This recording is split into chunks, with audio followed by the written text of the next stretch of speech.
great to have Representative Jim Cooper joining us now via Zoom. Thank you, Representative, for being with us once again. This has been a different race for you for all the reasons we just mentioned. What do you take from this, from having really a legitimate challenger? Well, thank you. I'm always glad to be on Channel 5, and I'm so grateful to the good people of Davidson, Cheatham, and Dixon counties for it looks like helping me. I'll have another chance to serve them because that's my job, to try to help the 700,000 plus people who live in our area. Let me refresh Pat's memory for a second. Back in 2010, I did have a challenger. This was during the Nashville flood. A guy named David Hall, I think his name was, who got 42% of the vote. Oh. This happens periodically. But I'm grateful for the challenge because I'm grateful first to my supporters, but I also listened very closely to those who did not support me. They have good reasons. I respect their reasons, and I want to work with them very carefully during the next 2 years, try to help them live the best possible life. Because that's what America is all about, is helping everyone have a share of the American dream.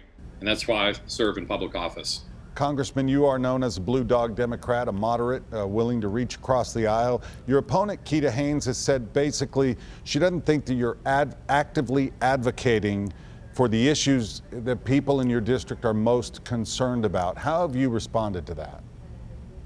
Well, remember, this is a Democratic primary, and I happen to have a 95% voting record with the Democratic Party. Now, it's fine to argue over the other 4 or 5%. But a 95% voting record is pretty darn good. My job is to represent all the people of the 5th Congressional District, and that includes super progressive people, more moderate Democrats, and also some Republicans and independents. That's the job of being a representative, is to look at all 700,000 people and to treat them all equally and fairly and try to do the best thing for the future of the country.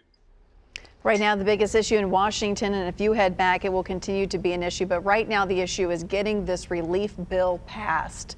And a lot of people here in this area continue to struggle. What's going to get this over the line? What can be done? You're so right. So many people are hurting right now.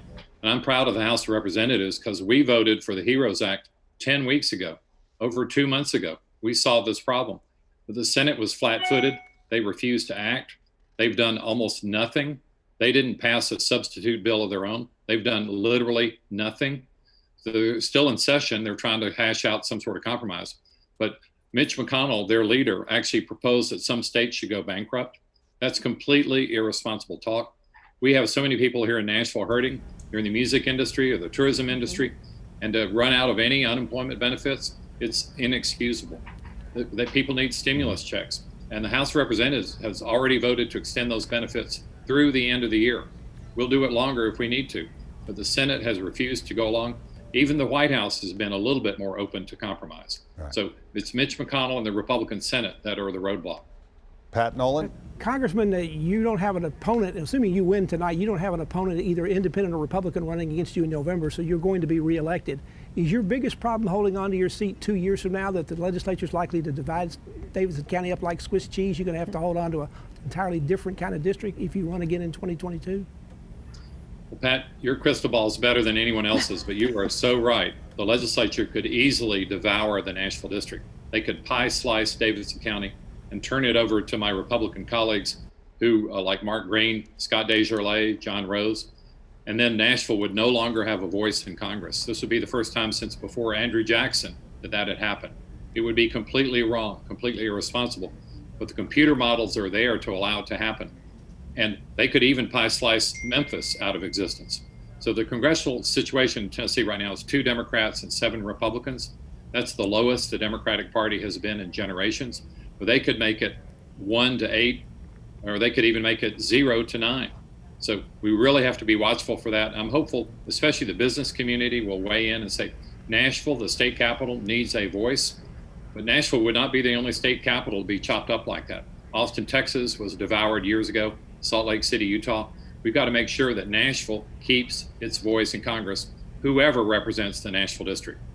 Representative Cooper, thank you for joining us tonight. All right. My pleasure. Thank you. We'll keep watching the numbers.